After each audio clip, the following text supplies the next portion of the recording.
do you feel about the changes, and how do you think they can compete now? Oh, I think they're 100% better. I can't believe Kobe Altman got rid of some of that junk he got rid of and get the players he got. Home run by him. They're the team to beat. There's only two legitimate teams in the East, them and the Toronto Raptors.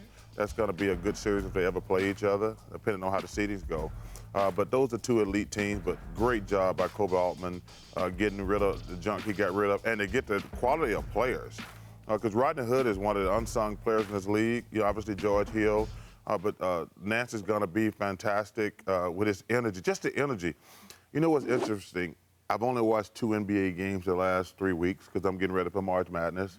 I watched the first game when they got these guys. I watched the second game because I wanted to see what much of a drop-off it was. But, man, home run by the Cavs. They were terrific.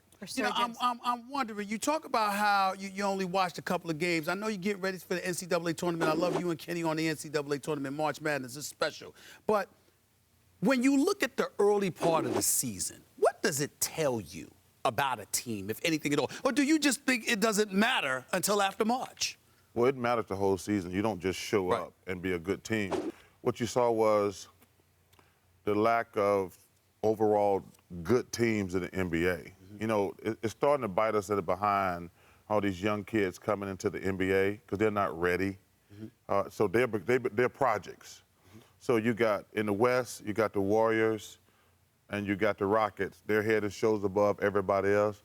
It was Toronto and LeBron and whoever he got, they were the second best team.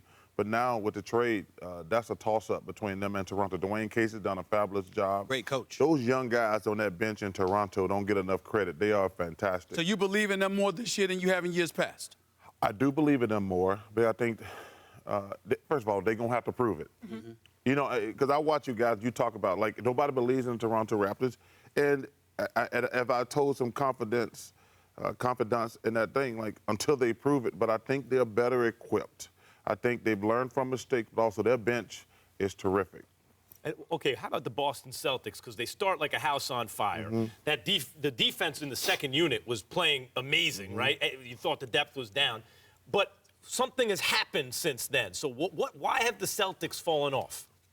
I've never been a big believer in the Celtics. That's no disrespect. I love Danny Ainge and Brad Stevens, those guys, but they just don't have enough.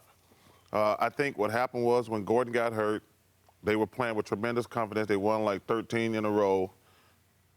And what you said, though, and they kind of like, okay, then you find out what team you got. And the team they've had for the last 2 months is more realistic of what they got. They play in a weaker Eastern Conference. If you go back and look, you look around the NBA, there's been more 10-game winning streaks right now than there have been in the last 25 years because there's so many bad teams in the NBA. Yeah. I mean, so every team can go on a long run unless you're playing the Rockets, Warriors, so all these teams can go on a long winning streak. I mean, you look at it now. Who got the longest winning streak in the NBA right now? I think it's Utah. It's Utah. But I guarantee you they have not played the Rockets or the Warriors during that 10-game winning streak. I guarantee you that. You say the Celtics don't have enough, though. High-end in Kyrie, another all-star caliber player in Horford, like really well-rounded. Tatum is amazing for a rookie. Jaylen Brown, like how much more do they need? Is it the Hayward injury? They need Hayward would probably make them in the conversation as the best team in the East, but I still think they're missing something. But the Hayward injury was devastating because I think he's a hell of a player. But once he got hurt, I kind of wrote them off. Then they won, like I said, they won like 12, 13 in a row. But I was like, nah. I'm a big believer in the eye test. When I watch them play, I'm like, they're a good, solid team. Hold it. I got to interrupt you. Sure. You understand who you sit next to. Yeah. You said you believe in the eye test. Yes. Not analytics. You know, Stephen A., people think I hate analytics, and I do. I don't think you can build your team strictly through analytics. Not strictly. Can it help? Of course I think it can help. But the notion that you can just put these things on the computer and look at numbers and make your team the best team, I don't believe that at all.